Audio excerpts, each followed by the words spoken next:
पहा, आता आपण एक थेरम पाहणार आहेत. खूप महत्त्वाचा असणारा थेरम आहे. ह्याच्यावरचे प्रॉब्लेम आपल्याला परीक्षेमध्ये सोडवायचे असतात. पहा काय सांगितलं आहे, if 2 points on a given line subtended equal angle, 2 point काय तर कोणते अँगल तयार करतात, equal angles at 2 distinct points, okay, which lie the same side of the line, then 4 points are concyclic. काय सांगितलं आहे, अशा पद्धतीने हे 2 पॉईंट आहेत, ए आणि डी पॉईंट. हे पॉईंट इक्वल अँगल्स तयार करत आहेत, पण हे 2 पॉईंट पहा ह्या ठिकाणी अशा पद्धतीने ह्या ठिकाणी ह्या 2 पॉईंट, हिथं पॉईंट आहे बी आणि हिथं कोणता तरी पॉईंट सी आहे. हे 2 जे पॉईंट आहेत ह्या लाईनच्या एकाच बाजूला आहेत.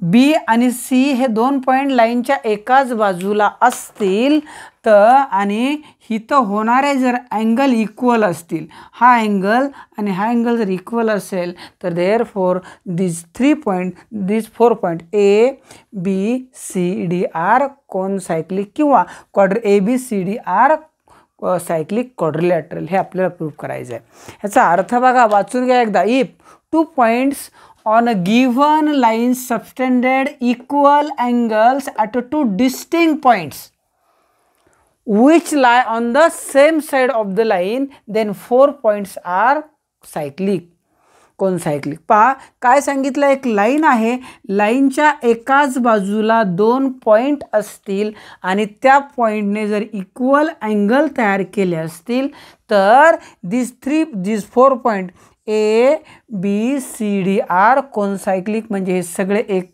हे सगळे पॉईंट हे सायक्लिक क्वाड्रिलॅटरलवर असतात. म्हणजे ह्याच्या हे जोडले तर काय तयार होतो, सायक्लिक क्वाड्रिलॅटरलच तयार होतो. हे आपल्याला प्रूव्ह करायचं. म्हणजे एका बाजूला तयार होणारे हे हे जर अँगल इक्वल असतील, पण ह्यांचा बा एंड पॉईंट एकच, ह्याचा एंड पॉईंट ए आहे, ह्याचा एंड पॉईंट, दोन्हीचा एंड पॉईंट काय ए आणि डी आहेत, असं असेल तर एका बाजूला तयार होणारे जे काही अँगल इक्वल असतील तर देअरफॉर दिस 4 पॉईंट्स आर कॉनसायक्लिक. आता इनडायरेक्ट प्रूफ आहे, त्याच्यामुळे मी अगोदर गिवन टू प्रूफ आणि प्रूफ लिहून घेतले तुम्हाला समजण्यासाठी आणि वेळ वाचण्यासाठी. ह्या सगळ्या गोष्टी आपण केल्यात.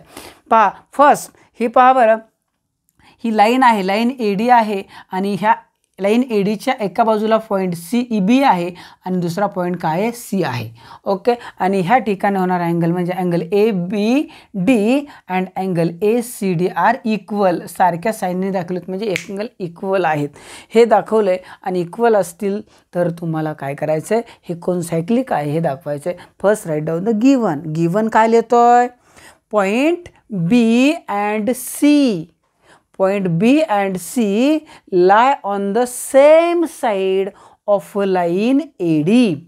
Point B आणि C हे कुठं आहेत, lie on the same side of a line AD. हे तुम्हाला ह्या ठिकाणी दिलं आहे. एवढं जे दिलं आहे ते आपण लिहून घेतलं आहे. आणखी तुम्हाला एक गोष्ट दिली आहे, काय ह्या ठिकाणी आणखी काय दिलं आहे, अँगल ए बी डी. पहा अँगल ए बी डी, पहा angle A B D congruent angle A C D हे दिलं आहे. एवढ्या गोष्टी दिल्या. हा अँगल कॉन्ग्रंट आहे. तर तुम्हाला काय सांगितलं आहे, this show that this 4 points are concyclic. To prove point A B C D are concyclic हे आपल्याला प्रूव्ह करायचं आहे. हे समजण्यासाठी आपण वेगळी एक आकृती काढली. पहा हे पॉईंट बी आहे, हा कोणता आहे, सी आहे, हा ए आणि हा डी. फक्त काय केलं आहे, एक सर्कल काढलं आहे अशा पद्धतीने, ओके. पण सर्कल काढलं आहे, कन्स्ट्रक्शन केलं आहे आणि त्या सर्कलवर एक ई पॉईंट घेतला आहे. सांगितलं आहे की हे सर्कल ईमधून पास होत आहे. कोणत्या पॉईंटमधून पास होत आहे, circle passes through the point E. आणि हे आपण सपोज केलं आहे, let circle pass through the point सीमधून पास होत नाही. कुठून मानलं, circle pass through the point E, हे ईमधून पास होतं आहे हे असं मानलं आणि नंतर ईमधून पास होतं हे जे आपण मानलं आहे, शेवटी ते काय होतं आहे, रॉंग आहे हे दाखवायचं इनडायरेक्ट प्रूफ आहे. आणि परत आणखी त्याच पद्धतीने circle pass through the this point पहा ह्या ठिकाणी पॉईंट एफ घेतला आहे आणि हे एकदा ईमधून पास होतं आहे, ईचं रॉंग दाखवलं, ईचं रॉंग दाखवलं तर मग कशातून प्रूफ, ईचं रॉंग दाखवलं तर परत एफचं त्या ठिकाणी आपल्याला व्यवस्थित दाखवावं लागेल आणि तेही रॉंग, दोन्ही जर रॉंग असतील तर therefore our assumption is wrong. हे म्हणून मग काय म्हणावं, last circle pass to the point C. सुरुवातीला सर्कल सी मधून पास होत नाही असं म्हणून ते कशातून पास होतं आहे, ईमधून. पण ईमधून पास होतं हे आपण रॉंग, त्या ठिकाणी जे अझम्पशन आहे ते रॉंग नंतर माणूस रॉंग प्रूफ आहे हे सिद्ध करू शकतो. नंतर सर्कल कशातून पास होतं, एफमधून पास होतं. एफ कुठं एक्सटेरियर पॉईंट आहे त्यातून पास होते सांगितलं, पण तेही रॉंग असेल तर मग कशातून पास होईल, सीमधून पास होईल. ह्याच्यासाठी आपण हे केलं आहे आणि प्रूफमध्ये काय केलं आहे, late assume that circle passes through non-collinear points A, B and D. सुरुवातीला सर्कल कशामधून पास होत आहे, point A, B and D मधून पास होत आहे. काय म्हणलं आहे, late assume that circle passes through the three non-collinear point A, B and D. Circle passes through the three non-collinear point A, B and D.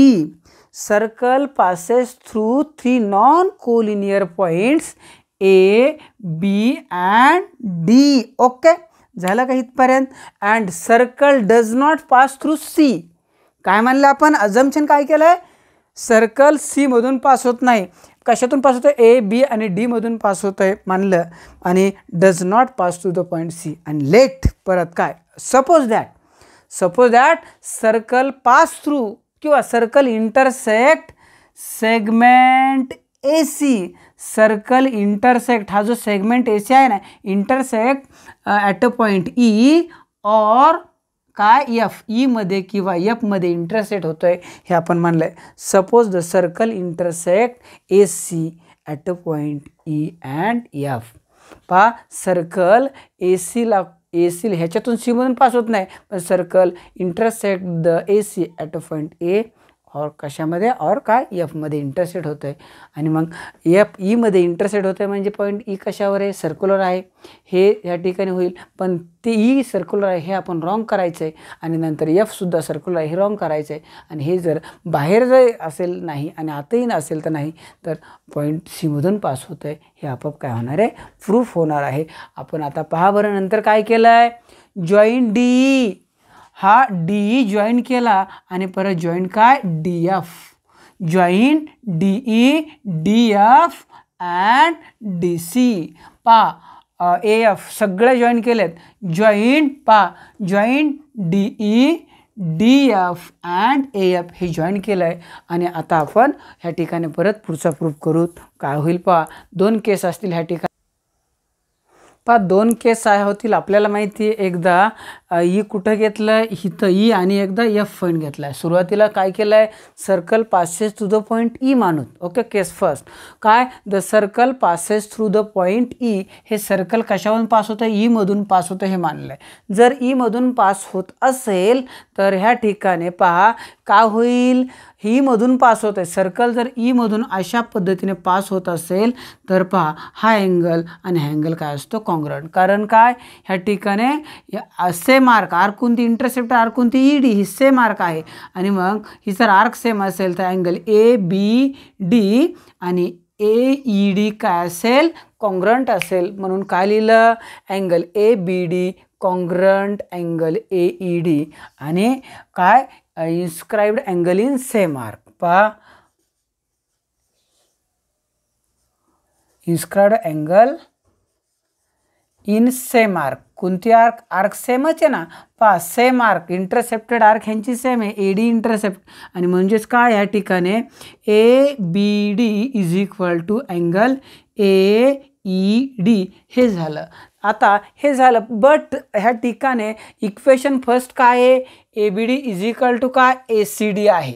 A B D is equal to A C D. पहा मग A B D is equal to काय आलं, A E D आलं. But A B D is equal to A C D म्हणजे A बी डीच्या ठिकाणी फक्त काय ठेवलं, ए सी डी ठेवलं. A C D congruent A E D. पहा A C D congruent A E D आलं. पहा बरं, A C D congruent A E D. पहा ह्या आकृतीमध्ये पहा A C D, A C D. पहा हा angle A C D congruent काय आलाय ए ई डी हा अँगल आणि हा अँगल काय म्हणतंय ह्याच्यानुसार कॉन्ग्रंट आहे. पण हा आणि हा अँगल कॉन्ग्रंट आहे म्हणते, पण this is a exterior angle. पा A E D is a exterior angle of a triangle D C E. पहा हा जो ट्रायंगल दिसतो ना हा रंगवलेला ह्या ट्रायंगलचा हा एक्सटेरियर अँगल आहे आणि ह्या एक्सटेरियर अँगलचं माप ह्या दोन कोणांच्या मापांचे बेरीज एवढं असतं. म्हणजे हा अँगल ह्या ठिकाणी ह्या अँगल एवढा नाही आहे, ह्या अँगलचं माप ह्याच्यापेक्षा निश्चितपणे मोठं असतं. म्हणजे हा आणि हा कॉन्ग्रंट नाही आहे आणि therefore angle A E D not congruent to A C D. पहा म्हणजेच काय A E D not congruent to A C D, किंवा हे तुम्ही असं लिहू शकता. हेच कसं A E D angle A C D not congruent to angle A E D हे झालं. आणि जर हे कॉन्ग्रंट नसेल तर आपण जे मानलं आहे सर्कल सी पॉईंटमधून जातं आहे, जे अजम केलं आहे ते काय झालं wrong. Therefore our assumption is wrong. म्हणजे ईमधून पास होतं आहे हे रॉंग झालं. आता एफमधून पास होतं हे सुद्धा आपण रॉंग करणार आहोत. तर पाहूत सेकंड केस. ह्या आता केस 2 पहा. The circle passes to the point काय एफ. आता ईमधून पास होतं आहे हे पास होतं आहे काढल्यानंतर अवर अजम्पशन रॉंग झालं. पहा मग काय ह्या ठिकाणी एफमधून पास होतं आहे. आता पाहिलं the circle passes to the point F आणि एफमधून पास होत असेल तर हा अँगल आणि हा अँगल काय असतो कॉन्ग्रंट असतो. Therefore angle A B D congruent angle A E D हे झालं. काय इन्स्क्राइब्ड अँगल थेरमनुसार. पहा angle A B D congruent angle काय ए एफ डी. पहा A B D congruent A F D आणि रिझन काय इन्स्क्राइब्ड अँगल थेरम. याचं रिझन काय इन्स्क्राइब्ड अँगल थेरम सेम वरच्यासारखं आहे. देअरफॉर बट तुम्हाला माहिती आहे इक्वेशन ए बी डीचं आणि ए सी डीचं माप काय इक्वल आहे. ए बी डी आणि ए सी डी इक्वल आहे म्हणजे ए बी डीच्या ठिकाणी फक्त पहा काय ठेवलं ए सी डी. म्हणजे ए बी डीच्या ठिकाणी काय ठेवलं फक्त A C D congruent angle A F D आणि ह्याला रिझन काय फ्रॉम 1 आहे. आणि पहा बरं ए सी डी आणि ए एफ डी सारखा म्हणतोय. पहा ए सी डी म्हणजे हा अँगल आणि ए सी डी. पहा ए सी डी आणि ए एफ डी हा अँगल आणि हा अँगल काय दाखवतो आहे कॉन्ग्रंट दाखवतो. But angle A C D हा जो अँगल आहे हा अँगल ह्या ट्रँगलचा डी एफ सीचा एक्सटेरियर अँगल आहे. हा जो ट्रँगल दिसतो ना हा रंगवलेला ह्या रंगवलेल्या ट्रँगलचा हा सी पहा हा ई सी डी जो आहे हा एक्सटेरियर अँगल आहे आणि एक्सटेरियर अँगल हा रिमोट इंटेरियरनुसार ह्या अँगलपेक्षा निश्चित मोठा असतो. म्हणजे हे इक्वल नाही आहेत. म्हणजे बाहेर असताना इक्वल नाहीत, आत असताना इक्वल नाहीत. म्हणजे परत एफ जो पॉईंटमधून पास होते ते सुद्धा रॉंग अजम्पशन रॉंग झालं. देअरफॉर काय A C D congruent to A F D पण but A C D is exterior angle of triangle काय सी एफ डीचा हा ए सी डी हा सी एफ डीचा एक्सटेरियर अँगल आहे आणि एक्सटेरियर अँगलचं माप ह्या अँगलपेक्षा निश्चित मोठंच असतं. म्हणजे काय therefore A C D not equal to A F D. आणि मग असं असेल तर हे 3 पॉईंट जे दाखवलेत मी सुरुवातीला ई सीमधून पास होत नाही असं म्हणलं तर मग ईमधून पास होत नाही एफमधून पास होत नाही म्हणजे सीमधून पास होत आहे. म्हणजे देअरफॉर दिस 3 पॉईंट्स आर कोलिनियर. आणि मग काय म्हणा our assumption is wrong. Our assumption is wrong.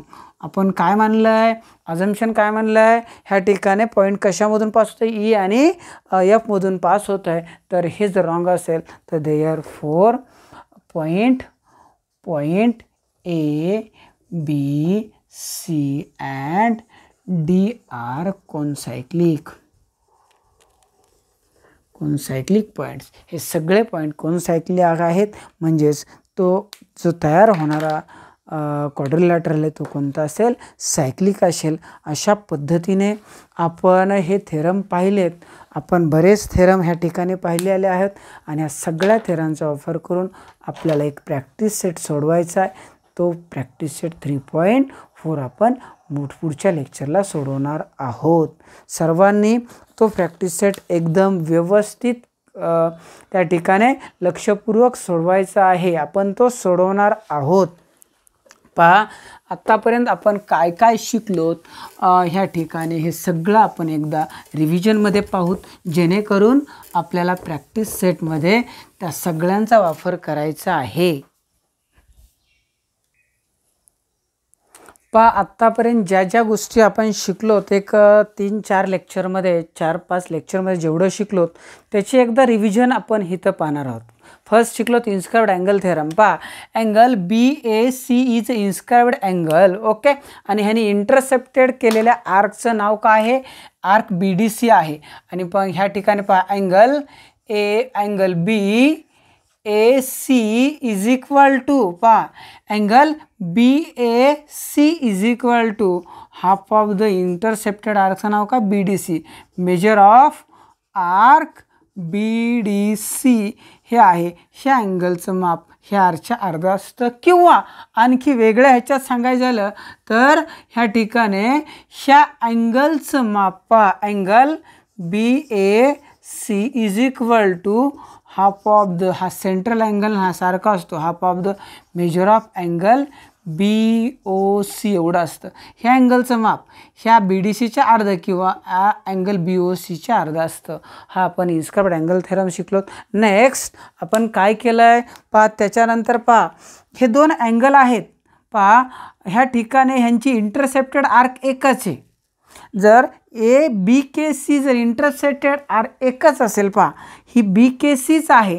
जर इंटरसेप्टेड आर्क एकच असेल, सेम असेल, आर्क जर सेम असेल, तर therefore this inscribed angle are also equal, किंवा ह्याला काय म्हणणार, अँगल BAC कॉन्ग्रंट, पहा, angle BAC congruent angle BDC असतो. पण केव्हा, ज्यावेळेस inscribed angle in the same arc, हे तयार होणारे इन्स्क्राइब्ड अँगल सेम आर्कमध्ये असतात. आर्क सेम आहे, पहा, ही आर्क सेम आहे आणि इंटरसेप्टेड आर्कही सेम असेल. When intercepted arc same equal same असेल, तर therefore this two angles are congruent angle. आणि ह्या अँगलचं माप ह्या अँगलचं माप सारखं असतं. त्यानंतर आपण शिकलोच what is mean by cyclic quadrilateral. Cyclic quadrilateral म्हणजे काय हे पाहिलं. त्याच्यानंतर सायक्लिक क्वाड्रिलॅटरल असेल तर त्याचे ऑपोजिट अँगल कॉन्ग्रंट असतात, हे आपल्याला माहीत आहे. हा थेरम शिकलोत. म्हणजे अँगल Pचा ऑपोजिट अँगल काय, R. हा जर सायक्लिक क्वाड्रिलॅटरल असेल तर angle P plus angle R is equal to 180 degree. म्हणजे opposite angles of cyclic quadrilateral are supplementary. P plus R is equal to 180 और angle Q plus angle S is equal to also 180 असतं. हे आपण cyclic क्वाड्रिलॅटरलमध्ये शिकलो. किंवा ह्याचा converse, जर opposite अँगलची बेरीज जर 180 अंश येत असेल तर हा सायक्लिक क्वाड्रिलॅटरल असतोच. हा कॉन्व्हर्सही शिकलो. त्याच्यानंतर पहा बरं, हा सायक्लिक क्वाड्रिलॅटरल आहे, हा एक्सटेरियर अँगल आहे.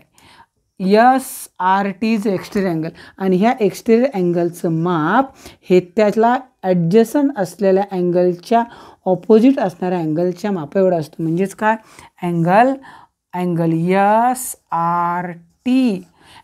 SRT म्हणजे एक्सटेरियर अँगलचं माप किती असतं, अँगल QPS एवढं असतं. अँगल QPS एवढं असतं. हे आपण ह्याच्या अगोदरच्या तासामध्ये पाहिलं. त्याच्यानंतर पहा बरं, एक लाईन आहे, लाईनच्या 2 पॉईंट लाईनच्या एकाच बाजूला आहेत आणि ह्या ठिकाणी होणारे अँगल जर कॉन्ग्रंट असतील, हे होणारे अँगल कॉन्ग्रंट असतील, हे अँगल कॉन्ग्रंट असतील, तर therefore this 4 points R collinear. कधी, when these two angles are congruent. पहा, if angle LKM congruent angle काय, LAM, then point KAM LR कोण सायक्लिक पॉईंट, कॉन्साइक्लिक पॉईंट्स. अशा पद्धतीने आपण हे पाहिलं. आज इथंच थांबणार आहोत. व्यवस्थित अभ्यास करा. पुढच्या लेक्चरला आपण प्रॅक्टिस सेट 3.4 स्टार्ट करणार आहेत. एकदम इझी असणारा हा पॉईंट आपण नेक्स्ट लेक्चरला पाहू. पहा, आपण 2 प्रॉपर्टीज पाहतोय. खूप महत्त्वाच्या प्रॉपर्टी आहेत. ह्याच्यावर तुम्हाला एक्झाम्पल सोडवायचे आहेत. पहा काय सांगितलं आहे. त्या ठिकाणी सर्कल आहे, 2 कॉर्ड. पहिली कॉर्ड AB आणि दुसरी कॉर्ड परस्पर इंटरसेक्ट झालेत पॉईंट ईमध्ये. And point E is interior of the circle. तर त्यावेळेस रिलेशन काय असतं, ह्या अँगलचं माप कशा पद्धतीने काढायचं हे आपण पाहणार आहेत. 2 chords AB and CD of a circle intersect internally at a point E असा असेल तर therefore angle AEC पहा, angle AEC is equal to काय असतं, angle AEC is equal to पहा हा अँगलचं माप, angle AEC is equal to काय असतं, हाफ ऑफ द हा आर्क प्लस हा आर्क दोन्हींची आर्कची ॲडिशन करायची आणि त्याचा हाफ करायचा आहे. Is equal to half of the measure of arc AC plus measure of AC plus measure of काय, मेजर ऑफ आर्क काय DB म्हणा किंवा त्याला काय म्हणू शकतात BD काही म्हणलं तरी चालेल. पहा ह्या अँगलचं माप ह्या 2 आर्कच्या मापांच्या बेरजेच्या अर्धा असतं किंवा ह्याचं सुद्धा माप, कारण दीज आर 2 ऑपोजिट अँगल. ह्या अँगल आणि अँगल सारखा असेल. त्याच पद्धतीने पहा बरं, तुम्हाला ह्या अँगलचं माप विचारलं AEDचं, angle AED is equal to काय, half of AED is equal to half of AD plus half of काय BC. हाफ ऑफ पहा measure of arc AD plus measure of arc काय BC. ह्या 2 आर्कच्या बेरजेच्या अर्धा असतं. पहा ह्या अँगलचं माप ही आर्क आणि ह्या आर्कची बेरीज करायची आणि त्याला किती डिवाइड करायचं 2 ने. ओके. आणि ह्या अँगलचं माप ह्या 2 आर्कची बेरीज करून त्याला 2 ने डिवाइड करायचं. बस संपलं का. हे झालं इंटरनली इंटरसेक्टचं. आता पहा 2 chords same 2 chords AB and CD, chords AB and CD of a circle